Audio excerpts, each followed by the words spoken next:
Have you ever regretted a purchase? Maybe in the middle of the purchase, you even knew it was a bad idea. We've all experienced the emotion attached to a bad purchase. We've just got there through different avenues. Maybe for you, it was a time you knew something was over budget, but you got it anyways. Or you found something on sale and you're going to lose money if you didn't buy it. So you justified getting it. Or for you, it was the new toy, the new gadget that you had to have, but you were a little embarrassed to share how much you spent on it later. Some of you are still making payments on those purchases today. See, I hope you're better with your money than I am, but I want to share a story about a time that I made a bad transaction. It was 2 months after I was married with my wife. It was her birthday, and I wanted to kind of spoil her. But before you can understand the story, you're going to have to understand my wife a little bit. How I would describe her is she is a great steward of the resources God has given her. A word you might use is she's frugal. She's thrifty. She likes to pinch pennies together. For me, there's a definition. Dave Ramsey uses it in his Financial Peace University. So if you've heard that, you've heard how he describes me. It's called a free spirit when it comes to money. I love to spend, and sometimes it looks like me giving more generously than we can afford. So on her birthday, I thought, I'm going to be a good husband. Happy wife, happy life. And I'm gonna spoil her. So where's all my sushi people? My wife loves sushi, and I didn't like it at the time. She finally won me over to the dark side. It's great. But if you like sushi, maybe you've been to Tea Tree in Levis Commons. That's the place that kept coming up. And you know that it's good. It's so good. But as two college students who were newlyweds, it's a little expensive. And I was going to learn this in a little bit. See, her birthday was great. We were celebrating. We were laughing. It was a great day until we got to the restaurant. I surprised her with where we were going, and it was good until we sat down and she looked at the menu. And the interactions got a little different. And she quit interacting with me almost completely. And I asked her, what's wrong? What's changed? It's been such a great day.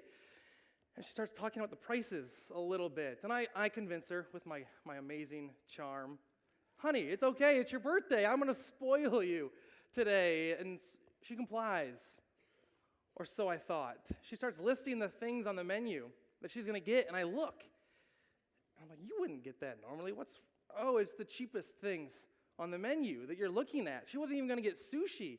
I kid you not, she was considering getting a side salad as her main dish. And I had learned in the midst of this interaction, I had made a bad transaction.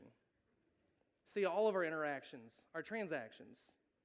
Every time we interact with somebody, it's a transaction of sorts. We do one of two things. We either make withdrawals and we take from people, or we make deposits. We make an investment and we add value to their life.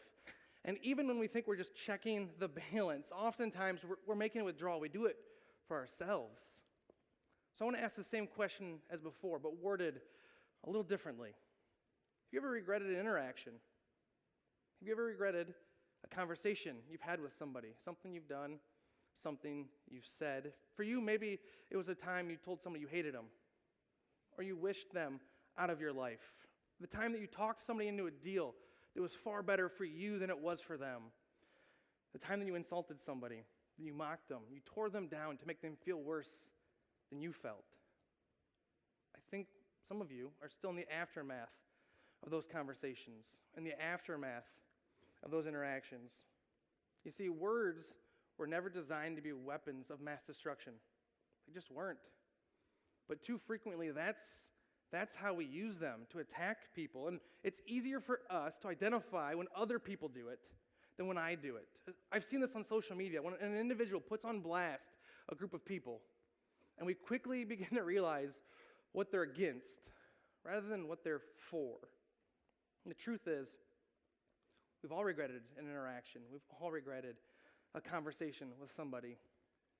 And if we're going to leave behind monotonous relationships and to begin to live within an adventurous lifestyle, we have to answer a question. And that's, how do we begin to live a life without regretful interactions? And if you're asking yourself that question today, if you've asked that question before you've walked in these doors, I'm really glad that you're here today. One of the answers is found in a proverb, and it reads like this, Proverbs 16:24. Kind words are like honey. I want to stop there because some of you are going, that's what you're bringing to the table? That's not going to change my relationships at all. Real good work, Chad. Hear me out. What are kind words? Kind words are sincere. Kind words are genuine. They're intentional. Kind words are life-giving, and they add value. Kind words. Life-giving words are like honey. What do we use honey for? It's to make things better. Some of you put it in your tea today because you don't like tea without it, because it makes it better. You put it on your biscuits because, well, we don't eat biscuits without it because it's better with honey. Kind words, life-giving words add value, make things better. Now, it continues, sweet to the soul and healthy for the body. Let me stop because let's talk about sweets for a minute. I love sweets. You love sweets. I mean, who's had sugar-free dessert and fat-free ice cream, right? And okay, who actually likes it?